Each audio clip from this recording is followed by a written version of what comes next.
Was it just for me, Karthika, or was Blair's video freezing once in a while? Initially it was. Now it's okay, I think. Yeah, I know. But is that because we're on a preview mode, or whether we are now live, right? We're live now. Okay, technically we are live. Okay, so we should see. We're on a preview mode, or whether we are now live, right? We're live now. I was just checking to see if we were live. I was wondering why I was being I was echoing without me speaking. I was just checking. I'm going to mute myself. Okay, thank you. No problem, Blair. We want everybody to be well hydrated. Yeah, I was realizing I was getting very thirsty. It's taking me an hour to get a drink otherwise. Yes, that's a good plan. We have about 2 minutes prior to officially going live, so I will let you sort of get yourself sorted out. Your video seemed to be freezing here and there, and I was just wondering why that may be. It could be just the room that I'm in. I'm next. I could change the location if it's a problem. The camera just seems to be freezing. It may be a bandwidth issue, maybe, or not. But let's see. Once, don't worry about it. It's not happening for me. It's not happening to you. Okay, maybe. All right. Okay. All right. Let's not worry about things that we don't have. Okay, So you guys getting a lot more viewers and stuff now because you're updating all your technology? Yeah.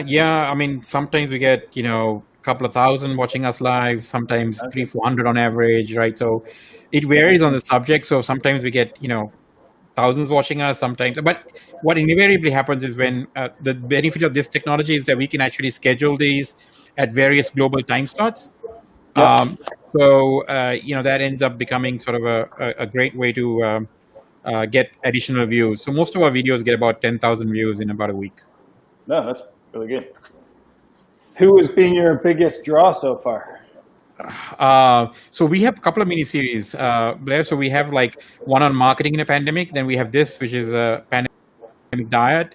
The sales and marketing one has the record. But we had a pandemic heroes one, which was a interview with a medical personnel, and that got 3,000. So it just Yeah, interesting. That's good. It's good growth to be able to get that many. Yeah. I mean, given that we only started in April, it's not bad at all. It's excellent. And as of next week, we're going live on TV as well. So. Oh, really? Yeah. So we'll be multiple digital plus. I guess analog or now digital video. Yeah. So. Yeah. Okay, I think we're right at the 8:30 time. So let's officially start. Okay. All right.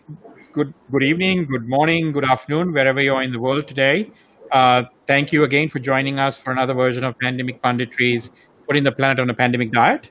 We are excited to actually have with us as our guest today, the president of Top Tier Foods. He's joining us from Vancouver, Canada, early morning for him. And he's done a lot of amazing things with plant-based foods. In particular, we are talking to him today about a number of things, but particular Wagyu beef, which he was the first to market in the world with a product that imitates the famous Kobe beef. So very interested to kind of learn a little bit more about what Blair Bullus has done in this space. And so welcome to Pandemic Punditry, Blair. Hey, thank you very much for having me. I appreciate it. I've been watching you guys, so this is exciting to be on and talk to you about everything that we're doing. So thank you very much for staying up late. No problem. I'm happy to get up early to talk to you. Yeah, exactly. So it's amazing that we have now guests coming from all over the world, and it's always a pleasure to talk to people like yourselves who are doing some incredible things.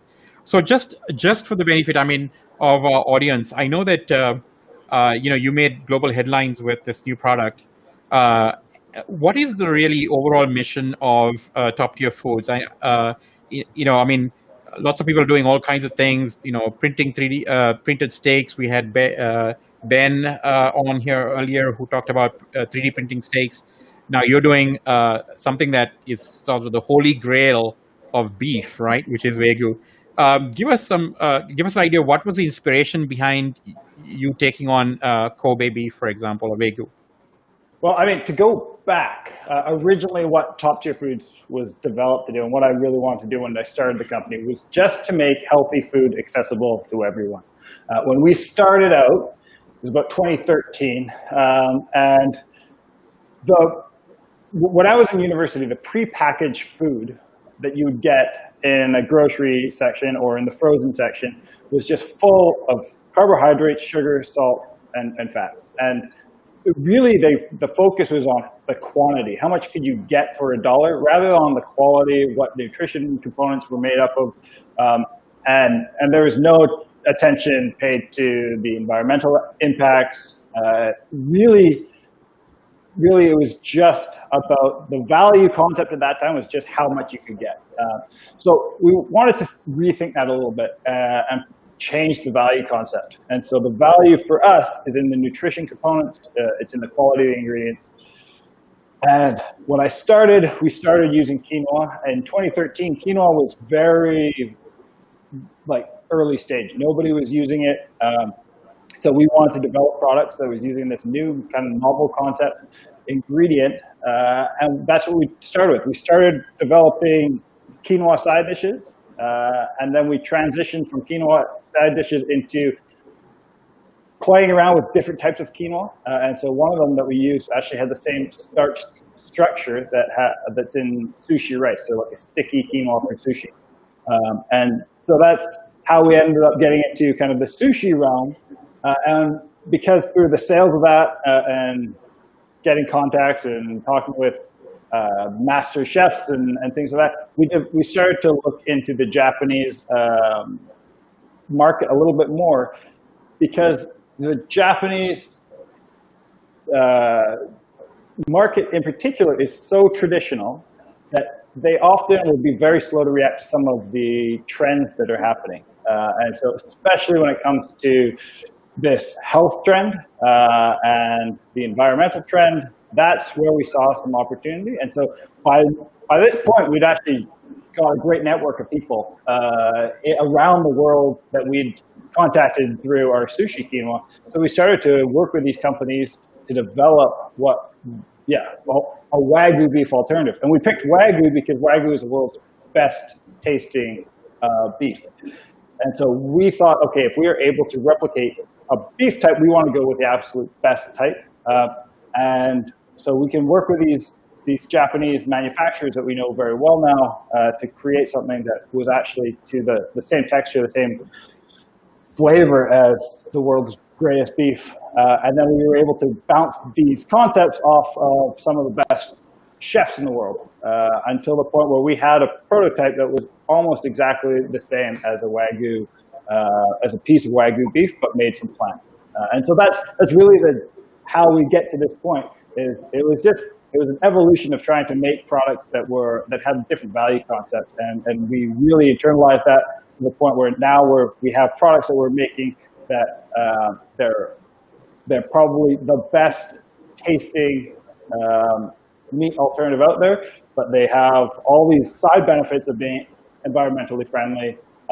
They're health conscious. They have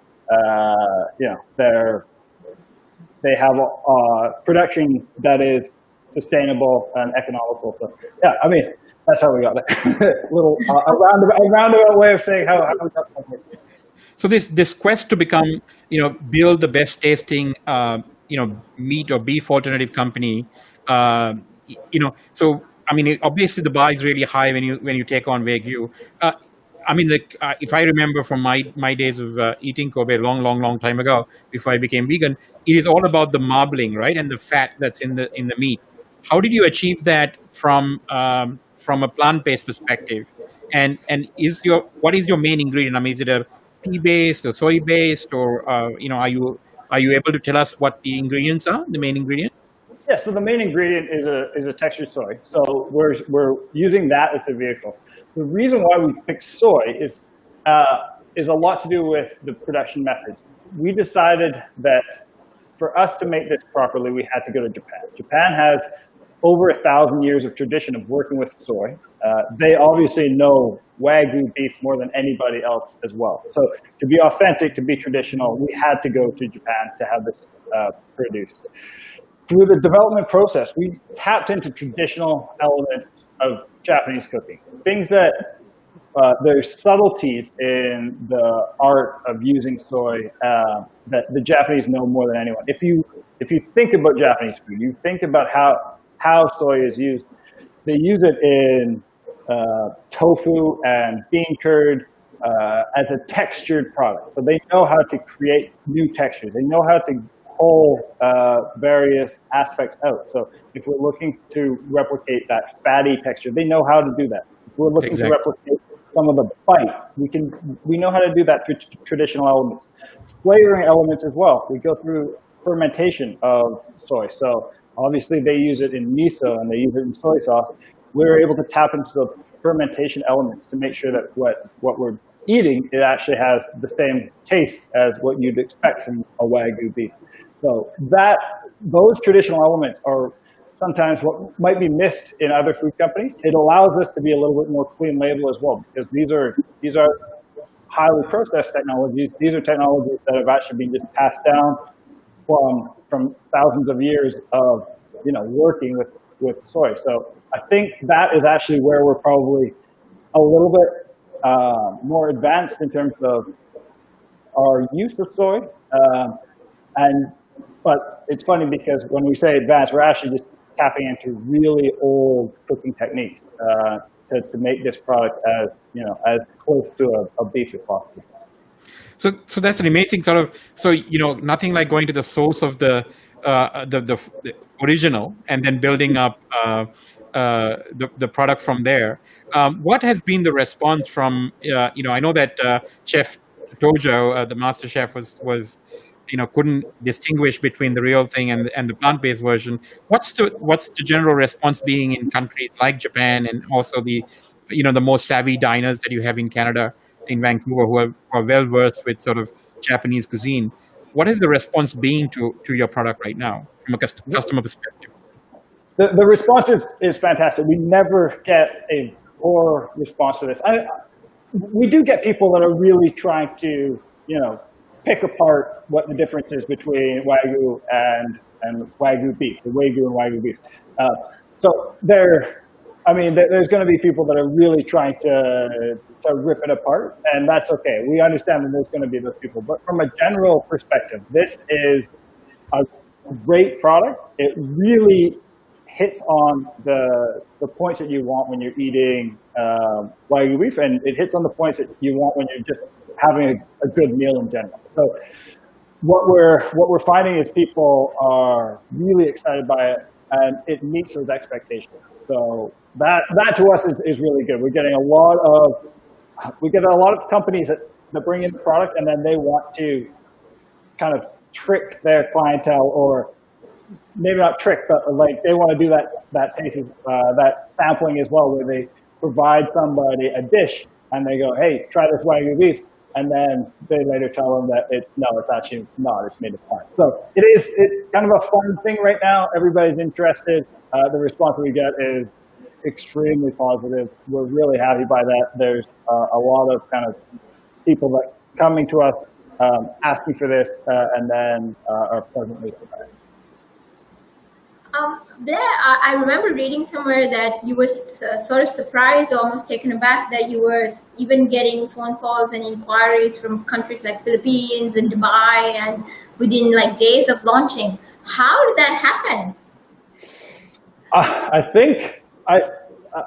Immediately we got a lot of attention, and I think a lot of it has to do with the fact that we're so successful in kind of making prototypes that we have the backing of some of the top chefs in North America. So for us, when we launched, we were able to launch with that kind of support, and it immediately got attention. We're also launching into a vacuum right now because there's just not that many people talking about restaurant industry products. So to have a positive storyline come out about a on-trend product, I think when we launched into a world where nobody else is really launching something. So we have this bit of runway to go where we're one of a few companies that are really trying to do something in the restaurant space during the pandemic, and for that we've happily been a little bit rewarded just through the media, talking to people like you. So yeah, that's been really good. But we wouldn't be getting that if the product wasn't as good as it was. And so for me, the response was over and above what I probably thought we were going to get. But I'm not overly surprised by it just because I know what we have as a product. So it's good. So the beef itself, it's not going to be available direct to consumer, right? It's always going to go through restaurants. Is that correct? Or? For the immediate sales for this product, we always want to go into restaurants. We want people to kind of try it at that high level restaurant quality first. We want a chef to use it, play with it, and showcase it. So that's kind of our goal with it. Similar to Wagyu beef, not that many people will take Wagyu beef and prepare it properly when they're at home. We want a restaurant to really showcase it in the best capacity possible. But secondary to that is what we also want to do is we want to incentivize manufacturers to take our product and then use it in their manufacturing and create retail products that they can sell. We have such a demand for this product right now. We have people calling us every day about where they can get it. We want to use that attention to go out and get some manufacturing started so that they can launch their own retail products. We don't have to stand in their way by, putting this out into retail. We want people to kind of start using this, showcasing it in unique ways. It can be used in so many ways.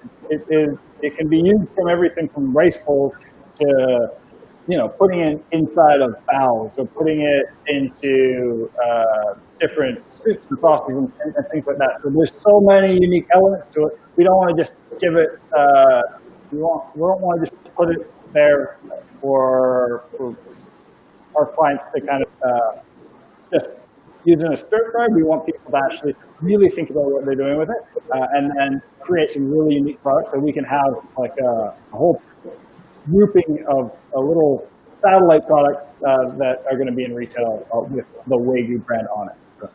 So Blair, in terms of price point, right? So I mean, Wagyu is obviously very expensive, the real thing. Is there a competitive advantage here for you to be priced, maybe less than what people would pay for Wagyu beef, and therefore, give the Wagyu experience without the price tag? Then could that be a sort of a strategy as well?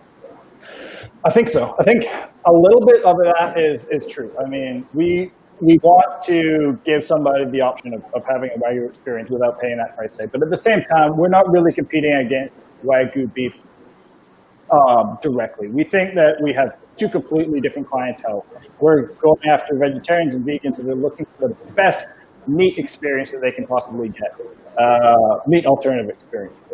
Whereas the Wagyu clientele, the ones that are willing to pay $200 for a steak, they're kind of set in that they're willing to go and pay for that, and that's fine. There's a huge market for Wagyu beef, so we're not really competing against the two directly. We think that by separating and becoming the best meat alternative, that is more that provides us kind of a better channel.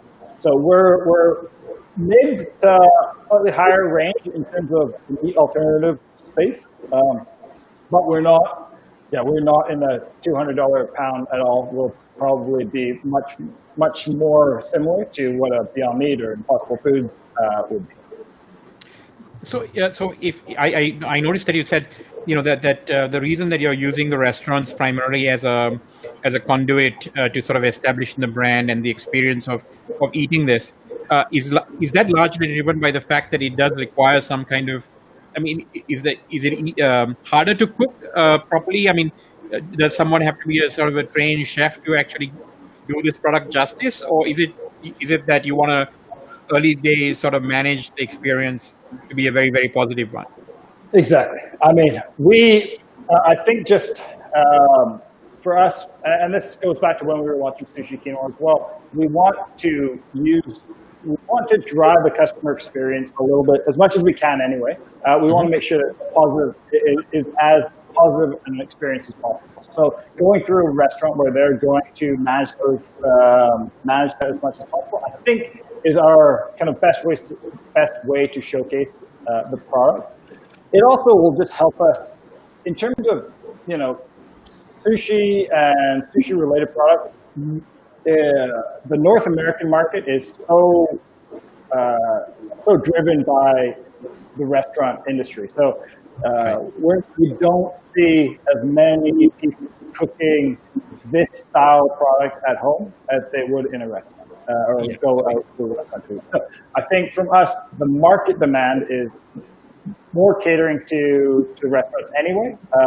And so for us, as a startup, we have not unlimited resources to go and create products. So I think for us, it's better to do wholesale to manufacturers, to restaurants, and just keep those channels really well stocked, well serviced, and then allow those companies to make products and then co-brand with our branding and the Waygu brand to make those experiences in a retail setting, rather than us going and just putting the product out there for people to go and take.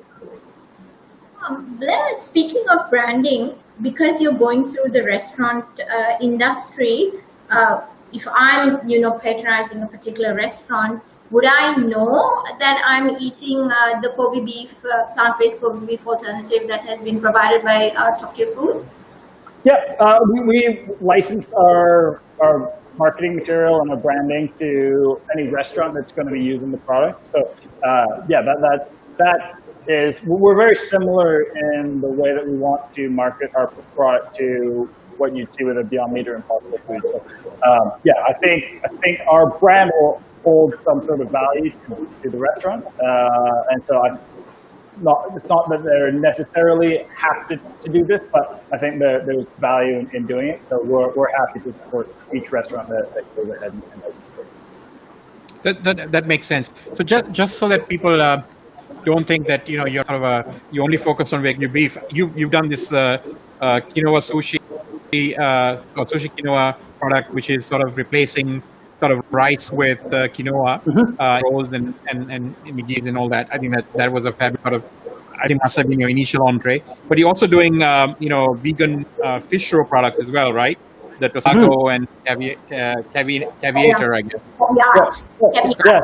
Caviar. Yeah. So I mean, those two products are kind of a co-partnership with us and a company in Denmark. So in North America, we sell these products, which are seaweed-based fish roe.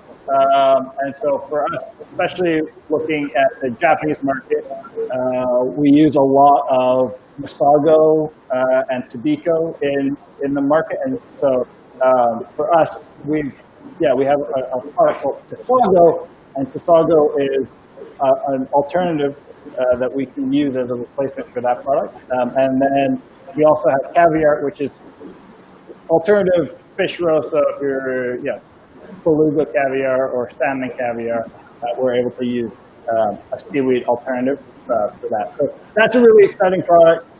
It's more niche than you would find with our Wagyu or our sushi quinoa, but it is equally as probably important for the social and economic, social and environmental side as our other products. So is this sort of focus on Japanese food? Because are you a connoisseur and a lover of Japanese cuisine yourself, or is this obviously is it aligned with sort of, I guess you got into sushi quinoa and then you figured you were sort of in the market and then you started looking for, or is that the reason? I mean, you started looking for products that you can substitute or make alternatives for. Yeah, I think it was a bit of a pivot after we did our quinoa cookies line. We switched and we started to do sushi quinoa. At that point, we only had quinoa products, and so the debate was: do you just stick with quinoa and be a grain company, or do you pivot and you do manufacturing into kind of another category altogether. And I think the opportunities that we saw in the Japanese space, especially when we kind of have aligned ourselves at the high end of the Japanese space, we aligned ourselves with some of the top chefs, some of the top distribution companies, some of the top manufacturing companies. So once we've had these connections, and we saw where the development was in terms of coming out of Japan for new products that were catering to the next generation of eaters. So for us, it's looking at what are the 14 to 25-year-olds doing right now, and so many of them are trending plant-based. So many of them are trending to healthy alternatives, sustainable alternatives that we thought, but we're not seeing that development come out of Japan organically. So we know, because we have a North American presence, that this is where our consumers are, what they're looking for. So let's go out and see if we can partner with some of these Japanese manufacturers and Japanese companies to create products that are authentic, that are as delicious a product as you get out of Japan, but they have some of the focus that our kind of North American client is looking for. And once we've done that, we realized it wasn't just North America that was interested, it was actually the world that's interested. And so the interest that we're getting now is from Europe, it's from places in Dubai, it's Philippines and in North America as well. So are there plans? So you're focused right on the North American market. You have interest from the rest of the world. So in terms of a geographic spread or market focus, where are you looking to mainly supply at this point? So our start was in North America, and so this is kind of our major focus. We also have very good connections in Europe. So I think Europe will probably be a major focus of ours going forward. There are some technical branding and marketing issues that are slightly different when you go into the EU, labeling laws. Right. We won't be able to call it Waygu in Europe just because of its connotation to Wagyu beef. So the marketing will be slightly different when we go to Europe, but the product will be exactly the same. But yeah, the European, we're talking with German TV companies right now to do TV shows for the German audience because they're so interested in it. So I think the opportunity in Europe is just as big. In terms of the rest of the world, Asia, we have specific distributors that we're working with right now to kind of get the product going in various regions. So in Japan, in Taiwan, in the Philippines, we have different people that we're talking to. It'll be I think our singular focus for our company will be in producing the marketing and the manufacturing, and then getting the product out to as many of these interested distributors as we possibly can. We will support the sales and the marketing as we can from where we are. So interestingly, Blair, I've never eaten red meat, right? And it's one of the things I posted about when we were promoting the event. So how would you convince someone like me to eat the plant-based alternative? Well, that would be a really interesting question. I think it would come down to your personal preference. If this is something that you're really interested in and you've just never had it because beef is not considered something that you would eat normally, it would come down to personal preference. I wouldn't ever push it on anybody, but if this is a texture and a flavor that has been described to you and something that you would be interested in trying, for us, that is a really unique opportunity to give somebody their first kind of beef-like experience. That would be a really kind of cool thing to do, and hopefully it would live up to the expectations. I honestly have no idea what it would be like to be trying beef for the first time. I was raised eating beef, so it would be a very unique experience. I think there are a couple of 100 million or even a few billion Indians who are probably a billion Indians who probably will be interested to find out. It's always an interesting challenge, though I think there's there are a lot more meat eaters in India than people say. But I think it's one of these things where if you were to take pork and alternatives and apply it to the Middle East, I think you'll have a similar challenge as well. But yeah, it's these regional traditional food prohibitions or cultural affinity for one particular kind of food to another. I think those will all play out very interestingly. I was just wondering. So you started in 2013, Top Tier Foods. Are you are you self-funded? Is there any sort of private money involved in addition to your sort of bootstrapped? Or I mean, what is the situation now? I mean, No, it is a completely family-owned business. Okay. At this point, so we haven't gone outside to raise capital yet. However, due to kind of the demands on scaling, that will be in our future to raise some money. But at this exact moment, we're focused on getting product out the door. We've had so much response, we want to just put our heads down, focus on getting the product out the door, set up as many distribution partnerships as we possibly can, and then probably later in the year or very early in 2021, we'll start doing a fundraising round. But like at this point, we are just focused as much as we possibly can on getting the product out the door to satisfy the demand.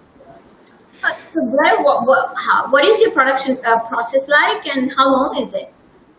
So the production process, depending on, can take up to a couple of weeks, but that's a very big scale. So our scaling is very good. When we're talking our manufacturing partner, this is a very large scale manufacturer in Japan. So production capacity is very large. During the pandemic, there's some issues about going in and out of the facility and just on the shell size of how many people are actually working at any time. So Japan has kind of gone through fluctuations. So sometimes it's quite high, sometimes it's not too bad. From production, we will have a full scale rolling production that will be able to meet any of the demand that we possibly get. So is the product frozen or chilled or ambient? Same question. Yeah, same question. Yeah, it's frozen. So it comes frozen. So we have a shelf life of about 540 days. So it's a great shelf life on it. Wow. And then you treat it just like you would meat. Once you unthaw it, then it's ready to go. For us, what we've done with this version, so it's a sukiyaki style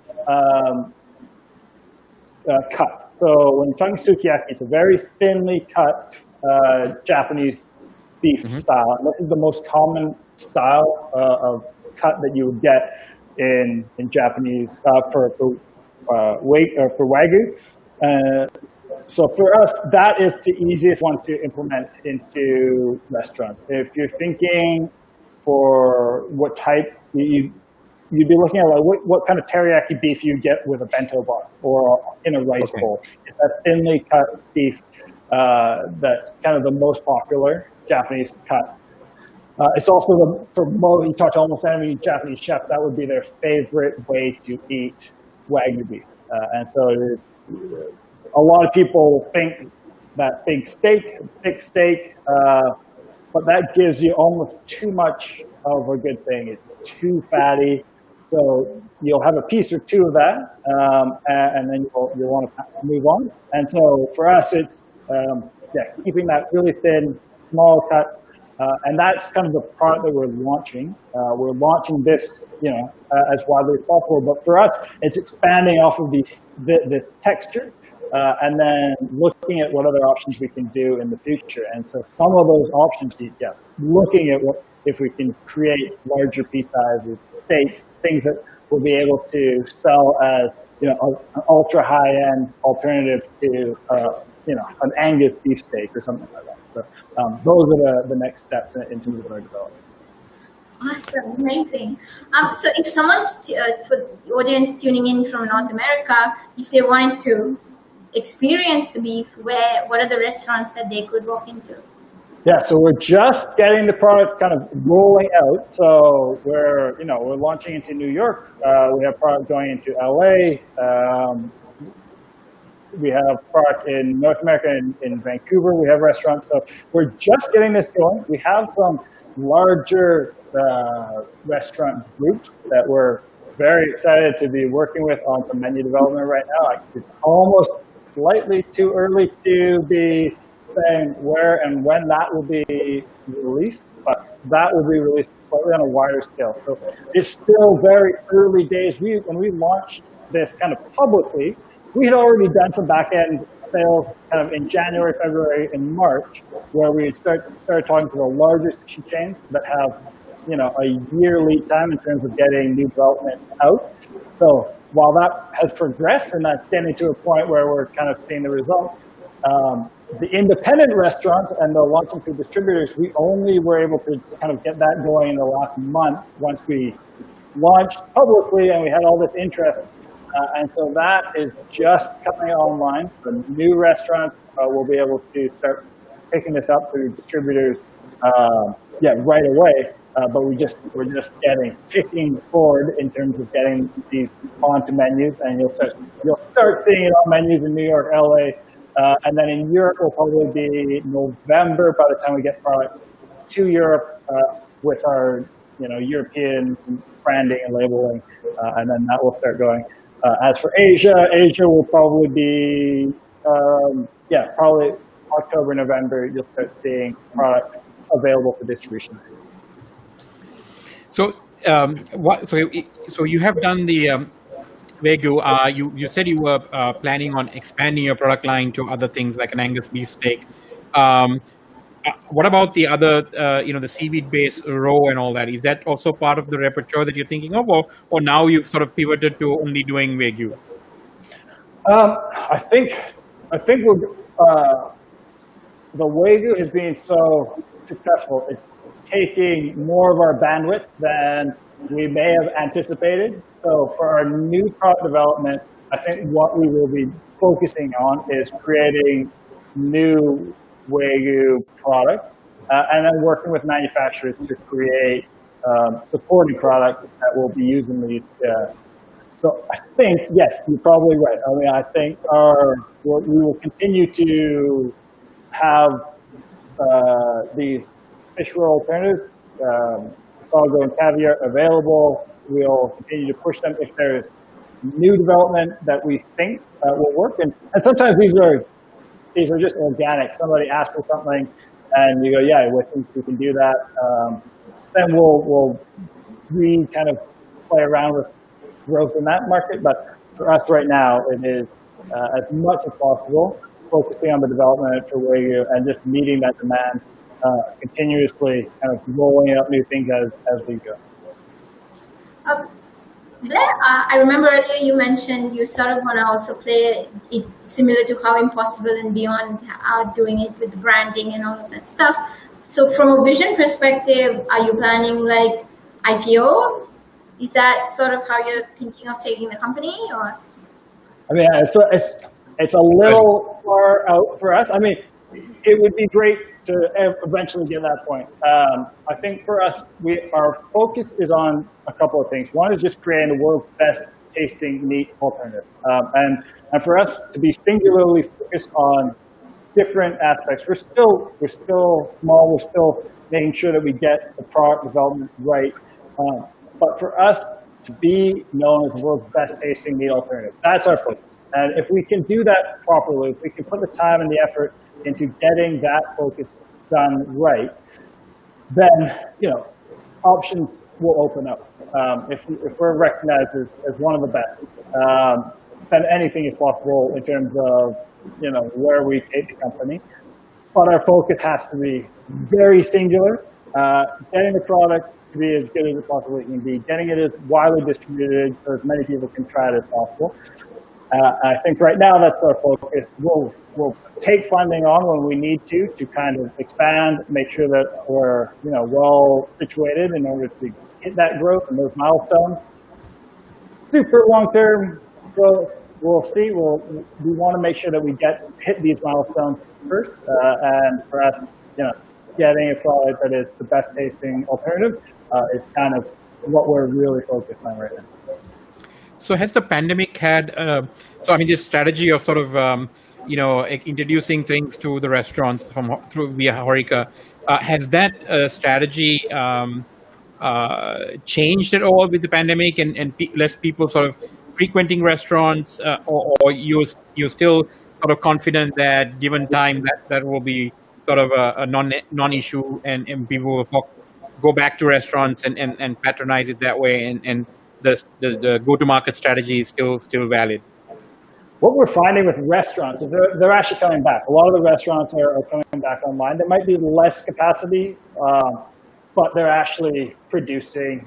So from that perspective, it's okay. What we're missing out is, we're missing some of the other channels. We're missing hotels that are really having a hard time coming back. We're missing universities. We're missing some of the institutional groups. We're missing cruise ships. That's some of the problems of going straight food service right now. So yes, we did pivot a bit. We pivoted more to look into manufacturing and those types of companies that can produce products that will be in retail. A little bit of that is just demand. The demand for retail products is so high right now that when we launch, we had so many people asking, where can we buy this? Where can we buy this? How can I get this at home? That we kind of had to go and say, okay, you know what? People are really interested in this. They want it at home. They might not be going to restaurants. Let's see if we can find some manufacturers that are willing to partner with us to start doing some manufacturing. So I think from our perspective, that's what we're really doing. We're going out, we're trying to find manufacturers that are interested as well. And then that is going to hopefully satisfy some of the retail demand. There'll be, consumer-ready products. There'll be products that are frozen. That will be really interesting to do that. But also what we want to do is we want to position ourselves so when everything does open back up, we'll be the ones there with the best meat alternative. It'll be a different texture than what we're used to with like a ground meat. That's what we've really seen more than anything else. So that market is being quite saturated with Beyond Meat, Impossible Foods, Light Life, kind of having the ground alternative. And so we're coming with a different texture alternative, something that the flavoring is excellent, the texture is great. So, that's where we want to be. We want to position ourselves when things open up. We'll be right there to service anybody that wants it. Is the focus always sort of going to be, Japanese-inspired dishes and stuff, or are you looking to branch out into other types of cuisine? Yeah, I mean, I think we will be looking to branch out eventually, especially kind of the Chinese market is huge. I think having a premium product in the Chinese market is really exciting. The value that we can bring in terms of a meat alternative there. So we will be looking at different alternatives. Different flavors. What we really want to do, though, with a very first kind of SKU is go and just put out what is the most common form for this type of product, most common flavor for this type of product, get people to try it in a traditional way, to understand what we're trying to do. And then once we've kind of gone through that motion, go through launch other products, we could potentially be doing different flavors for different groups. But I don't want to go too far down that road because we haven't launched fully through this one. The expectation is that we will launch through this one, this first version, and then we're kind of in the development process for the next lines to roll out. Once we've kind of gone through the launch. You essentially see Japan as being given the heritage associated with the product, you see the Japanese production as being the sort of the source of most of your manufacturing, right? You're not thinking of setting up a plant in Vancouver or anything like that. For now, what we're doing is just focusing on the Japanese market. Yeah, for production. I mean, we're working with manufacturers that are headquartered in Japan. They have manufacturing plants in Japan. That's what we're looking to do. We're looking to just really hammer in on what makes this product so unique and so authentic, and that is using Japanese ingredients, being produced in Japan under kind of traditional elements, traditional cooking methods. And so for us, it is, focusing on that as much as we possibly can. Down the road, there might be alternatives that we end up looking at different manufacturing places. But that's down the road. We're not entertaining that right now. There's no plans to build a factory in Vancouver. No, that's not for us. For Top Tier Foods, we're best at creating, developing, marketing, branding. We want to work with the best manufacturers, the guys that have these, traditions of doing great products. And for this, it's in Japan. No, that makes perfect sense. I was wondering, is there a market within Japan for your product? I'm not very familiar with how meat alternative products have caught on in Japan. You must be the first sort of plant-based company that I've heard of that is operating out of Japan. I may be wrong, but any thoughts on that, Blair? So for us, Japan is this interesting place for us to launch a product.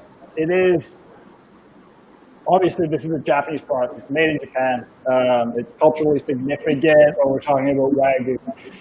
So we want to be very careful in how we approach Japan. We have actually several distributors that are now talking to us about marketing the product in Japan. We're actively kind of entertaining these offers. So something will happen in Japan. In terms of the plant-based, the market in Japan is slightly slower to incorporate these plant-based alternatives. They're slower to adapt a lot of kind of the Western themes. Gluten-free and environmentally conscious, health conscious product. Japanese food is in itself quite healthy. It has been for a long time, very clean, very simple. And so having somebody tell them that, what they're eating isn't necessarily, great because it could have gluten in it or something,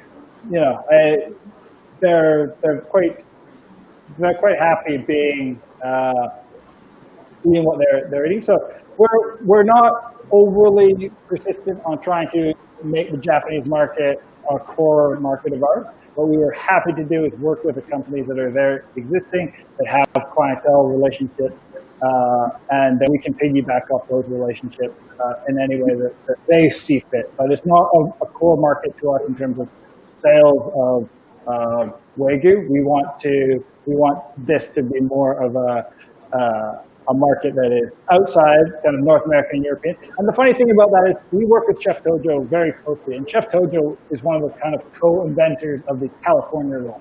He helped bring rice on the outside of the maki roll. So he understands what it is to create products that aren't necessarily adopted in Japan, but are worldwide, that have worldwide focus to them. And so for him, he thinks this is really cool. This isn't a product that necessarily will ever grow in Japan to the same place that Wagyu beef would, but it doesn't necessarily matter when a California roll is the most popular roll in the U.S., when an inside-out roll is more popular than a roll with seaweed on the outside. So, he understands that you can influence this cuisine outside of Japan, and the adoption of Japanese food globally is so wide, so pervasive in everything that, the Japanese market can be this singular market where they do things in a traditional way. They stick to these traditional elements, and that's fine. They're very happy being that way, and that's great. That will continue to drive traditional, keep the tradition there. For us, it's about servicing these markets that are, they're looking for the next thing. They're always trying to go on trend to the next, and then environmentally friendly, health conscious. So for us, that's where our focus is going to be. But that's a really astute observation, because I think it's very telling. I guess it's thousands of years of cooking tradition and ingredients that are made in a particular way, right? So it's really hard to break that. But you're right. I mean, California roll is a great example. Inside Out roll is a great example. There's so many sort of sushi innovations that have happened outside of Japan that have sort of become standard globally, but it's probably slower to be adopted in Japan itself, where things remain quite traditional. Interesting. I think I grew up in Sri Lanka originally, and there when I grew up, beef was a very common sort of thing. Most people ate it, and in the last sort of 5-10 years, that's really fallen off of vogue, and people are not eating beef. They eat other things, chicken and everything else. And this could be something that the Buddhists in Sri Lanka could adopt very easily and eat without having to worry about the fact that they're eating beef. Where you won't have the Indian problem of trying to teach people, or like Kartika, to say, hey, this is how beef tastes like, and they were like, okay, if you tell me.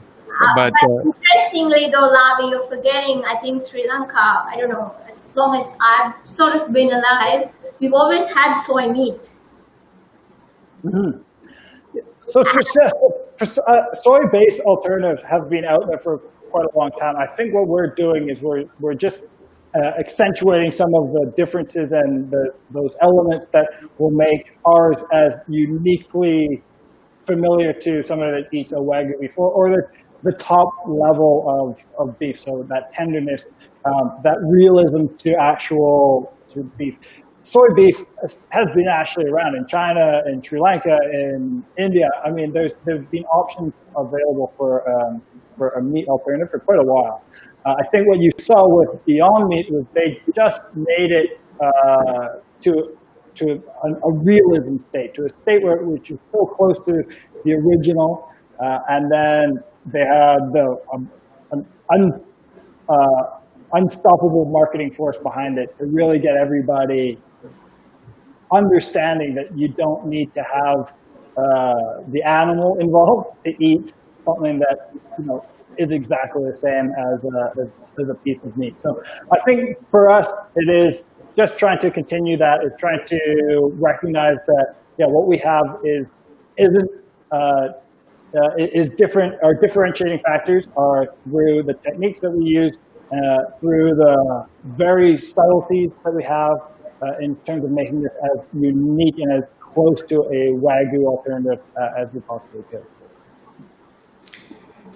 Great. I mean, Blair, this has been a sort of a fascinating discussion on when I did eat beef, one of my favorite cuts of meat. So I've been sort of salivating for the fact that having not eaten it in a really long time, that maybe in time it will be generally available in North America, and there will be an opportunity to actually taste it. I must say that your website, from all of the sort of alternative protein websites I've been to, it's the most appetizing website I've been to.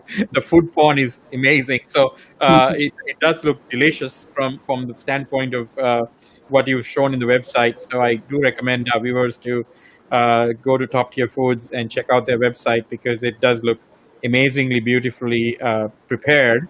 And I can see why you're probably want to introduce this very sort of premium product, at least in the perception of many, in the proper way. And I think that's a really smart business strategy from your perspective. So Kartika, any sort of last questions? I'm cognizant of the time, so I don't want to exceed our 45-minute to an hour time frame. So any questions for Blair before we wrap up? Just one final one, which I think we didn't actually focus on, probably the audience might be interested in understanding, is that Blair's company, Top Tier Foods, also has this quinoa quickie range, right? Which is sort of a almost pre-prepared, shelved, ready to consume, retail available sort of range of quinoa infused dishes, right? Yeah, I mean that was my original product line. So when I just started out, when I was 26, I think, I developed this range of quinoa side dishes, not really knowing anything about the food industry at that time. So this was me just really doing trial and error, and we've developed these over time. So there's been a few iterations of each one, and now we've got to a product where we're really happy. The interesting and quite unique thing about launching Waygu is just the amount of exposure that the company has gotten as a whole. This product, it does great in Western Canada, but never really grew outside of Western Canada. But now we're getting all these questions about it, and companies as far away as Australia are inquiring about if we would be selling quinoa cookies outside of Canada. So yeah, there's a lot of opportunity there. Although this is a product that I'm happy. It's just ticking away. It does its own thing. It's got an established clientele, which I love. It's just kind of a good little revenue generator. But our focus now is definitely going more away from just the quinoa and more into the meat alternatives. But I'm more than happy to kind of keep plugging away and talking about quinoa cookies because I love it. It was my first love. It was the first brand that I ever got involved in food with, and so I'm immensely proud of quinoa cookies and what we did with it when I was a bit younger. So, good. Well, that was not too long ago. So thanks again, Blair, for sort of spending this time with us and telling us about Top Tier Foods and sort of your journey and how you sort of, smartly pivoted. And then obviously you've done a couple of pivots. And I think, we have a lot of entrepreneurs and startups that watch our show. And I think, whether it's food or tech or anything else for that matter, I think a hallmark of a good entrepreneur is to look at sort of where things take them and be opportunistic sometimes and pivot quickly instead of sort of being stuck in one groove, which, I think you're a great example of somebody who's done that. And I think based on the response you're getting for your Wagyu beef, it seems that maybe you found your sort of the holy grail of the market there in a very smart manner. And I think that's, we're going to keep watching you and seeing what happens in the space and wish you obviously all the success. I think this is a very great thing that you're doing. And as a vegan, I can't wait to sort of try all these alternatives. It's great to see this happening across the globe, and from BC, Canada, that's great to see. Yeah, well, thank you very much. It's great. In BC, we've been lucky enough to have some of the best vegan alternative companies, from Dia Foods to Gardein to Eve's Veggie Cuisine. So a lot of great innovations come from here. So we're obviously well supported, so I'm hopeful that we can be kind of one of the next ones to come out of BC to do something good. But I really appreciate the time. Hopefully we can get some product over to Sri Lanka, over to India soon. And then Definitely. we'll do an online tasting. So we can try it all. It's amazing. People don't realize the disruption to global supply chains. I had something couriered to me from Sri Lanka recently, and it went from Colombo to Dubai, from Dubai to Charles de Gaulle, Paris, and then to Delhi. Okay. I had frequent flyer miles on DHL. That won't do very well for my frozen product, but we'll figure out a way to get it there sometime. All right, Blair. Thanks so much for spending the time. Have a great weekend, and we'll keep in touch. Appreciate it very much. Thank you very much. Yeah, thank you. Thanks, guys. Bye.